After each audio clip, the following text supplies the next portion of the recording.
Hello everyone, it's Pam here with Tattered Paper and Lace, and I am here today to show you how I make my faux tape. I've had several people ask me to demonstrate how I make my faux aged cellophane tape, or as we call it, Scotch tape.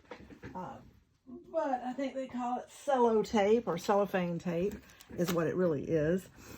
So I am here today to show you how I do that. So what you would need is some sort of paper that will not stick, that's like a sticker paper.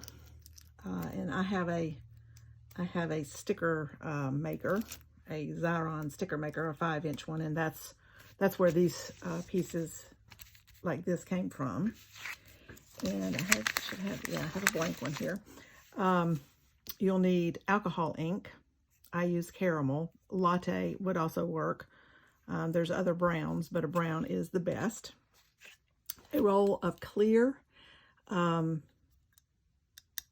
tape, adhesive tape, and this came from Dollar General. And I am using the shiny because the frosted does not look like vintage tape because they didn't have frosted until much later. So I use the clear shiny tape. You can see it shining there. You'll need a roll of that. And then you need something to apply the alcohol ink with, and I use a bulldog clip or a binder clip like this. And I have just a cotton ball would work. I have these little square cotton makeup pads that I use to spread the ink.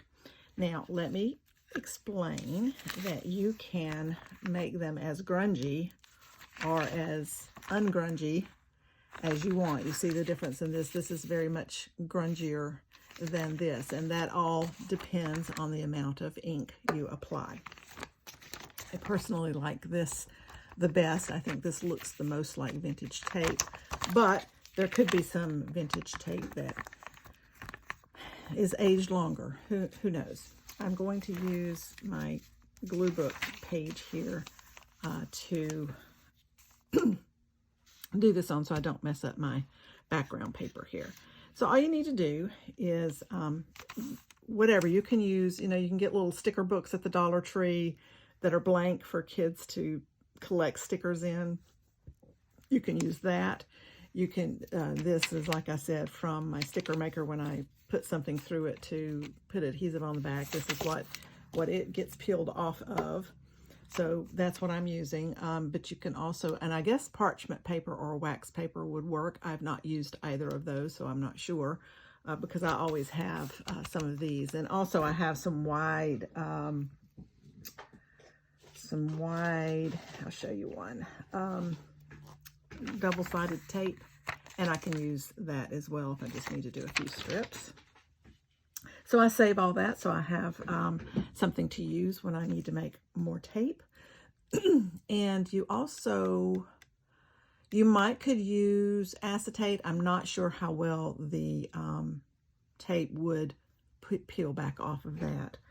But there are, just look around. You'll find something that's that you can peel the tape back off, because you want to be able to peel it off after you've done this as you need it. You leave it on this until you need it. And I just pull out a strip that's roughly the length of my sheet here. And if I don't get it quite, I always put it toward one end. If I don't get it quite as long, I might do some shorter sheets. It's a little hard to see where you've put it because, well, it's clear. So you just have to just kind of look and then just line them up. I just line them up. Don't overlap. Doesn't hurt if you do. I've overlapped and it didn't really matter. So just take your tape, lay it down, and don't overlap. Put as many as you want, as few as you want. It works out well. This is really inexpensive. The Dollar General tape is really quite inexpensive. See, I almost overlapped it, or I even did a little bit, but that won't matter. That'll just give it more interest. So we'll just continue. I fill up the whole thing, so I have a lot of tape to use. Well, I won't on this one. This one is now empty, which I knew it was getting close. So let's just back this up. I'm still going to use it. And, well, I'll put it right here, and I'll just do another shorter piece because I don't use very big pieces usually. And, of course, I have more tape. I think I got this tape maybe at the Dollar Tree. Isn't it cute? It's a unicorn. So I think this came from, see if I can get this started. This came from, I believe, the Dollar Tree. So tape is really inexpensive.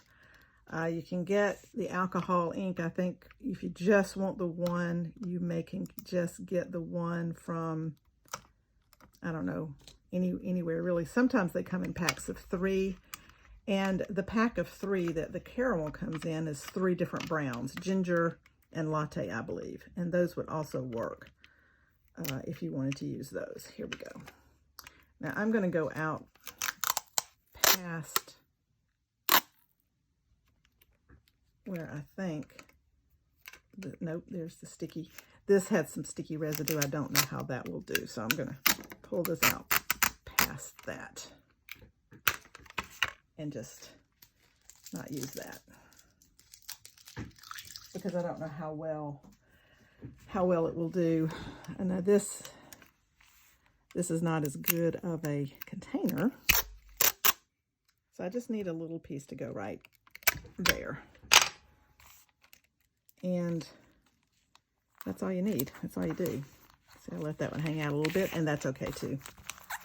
Okay, so there is that. I'll show you some examples of how I use it and how it looks when I get done showing you how to do it. Okay, so then the next thing I do is, and this bottle is almost empty. I think you can tell, right? I don't know if you can tell, but it's almost empty. But I've made a lot of tape. It doesn't take very much. So I take the bottle, and I put it directly onto my cotton pad, and then I just brush it across. It's very easy, very simple. You make it as dark or as light as you want to. And just using just that little bit will do this whole sheet and you can, but you also can, if you want to make it the more grungy type. And I see this, I don't have this evenly over this. I don't mind that, because it's going to age. If you go back over it, it makes it a little darker, gives it some streaks. But if you just do it one time, then you're good.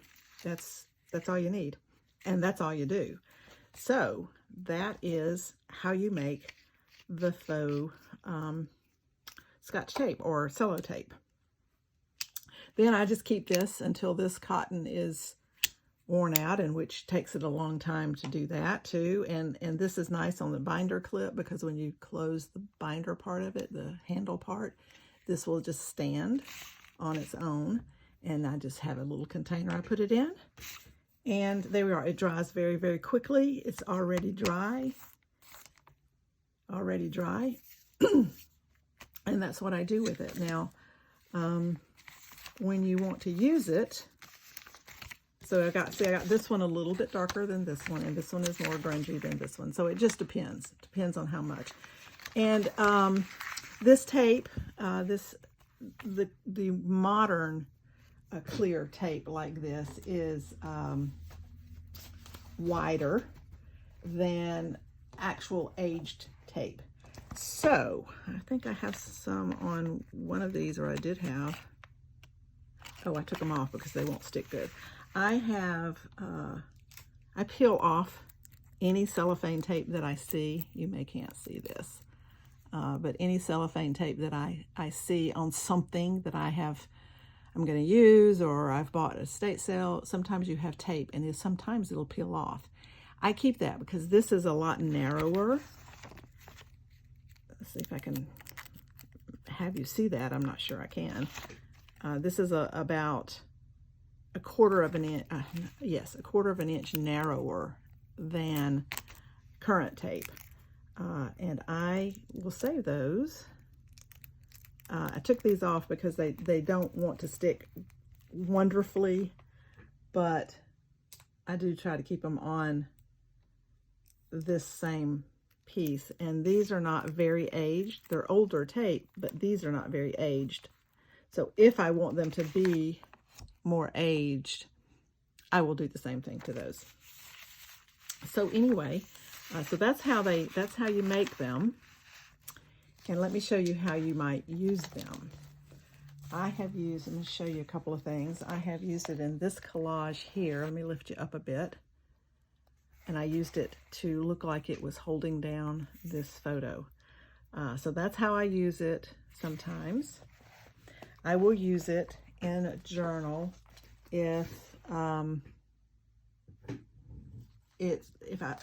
page has torn, especially any page, coffee dyed page, any page that's torn that needs some repair, then I will use the tape for that. I am working on my steampunk journal, and I have marked some places where I've used it in here. So I used it here to look like it's holding down this, and I left that open, and it can be a belly band. I've used it here because this paper was torn just a little bit, so that is my repair for that. I used it in this signature on this collaged pocket here just for interest, and so I just added it on the sides here just for some interest in the collage. I have used it here. Let's see. Yes, I've used it to look like this ad that somebody wanted to save it in this journal, and so I've used the tape to look like that is holding the ad in. That is glued down as well. You don't have to glue it down as well. I've used it. Oh, and this is not real tape, but this is Tim Holtz tissue, and I wanted to show you that he has used this sort of method. Oh, that needs to be glued down. He's used this sort of method in making his faux paper. You know, this is tissue, so I did it on the back of this, and it was white on the back. So this is one of the rolls of his collage tissue. So you can kind of match that and do something similar to that. And I think that was all my examples. Yes, that is my examples of how I use this faux collage. Oh, or do I have one more? Let's see. What is this? Did I show you this one? I may not have shown you this one. Let's see. Oh, yeah, and I just used it right here. And this little bit of tape collage is really what this is. This is Tim Holtz tape. Tim Holtz tape, another washi tape, and then just some of the faux tape. So you can use it to do all sorts of things, just whatever you want to use it in collage or whatever. It works wonderfully. So here is how my steampunk journal is doing. I'm ready to bind the signature into its into making the block, the signature block. But that is how you make faux aged cellophane tape. So I appreciate you coming along. I hope you got some inspiration from this, and we'll go and try this for yourself. I haven't done it with anything but alcohol ink because the oxides or the distress inks are water soluble and they will not stay permanently on there. The alcohol ink will stay permanently, but I've not tried anything but the Tim Holtz alcohol ink. So again, I think this bottle is, if you just buy this bottle, I think it's $3 and something. I was able to buy one bottle from a lady that used to be on Facebook, and she sells all Tim Holtz at a discount. And if you're interested in knowing who that is, then I can get you in touch with her. So that's not terribly expensive. So, because it will do a lot. I've had this bottle, I couldn't even tell you how long. I did buy another one because this is my favorite color to use, which is caramel. But I still have many more uses. You saw how little bit went on. And I actually could probably use this and do some more. I mean, really, it does not take much, and I probably didn't even need to put, see, whoops, it's still going to do it. I'll just use on these little pieces here. So I could do a whole nother bunch with just the amount of ink that is on this. So it does not take very much at all. I probably put more than was necessary. So anyway, I appreciate you coming along. Thank you. If you like the content of my channel, please hit the subscribe button and the notification bell. I want to thank all of you very much who have already subscribed. I thank you so much for your support and you coming along and watching and commenting. So I will let you go at this point, and I hope you will try this if you have means to have the alcohol ink and so forth. And if you do, make a comment, let me know you knew how to do it, or you've tried it, or you want to try it, or any questions you have, please ask. I'll be happy to answer any question for you. So I'll let you go now, and I appreciate you all coming to watch, and we'll see you in the next video. Bye.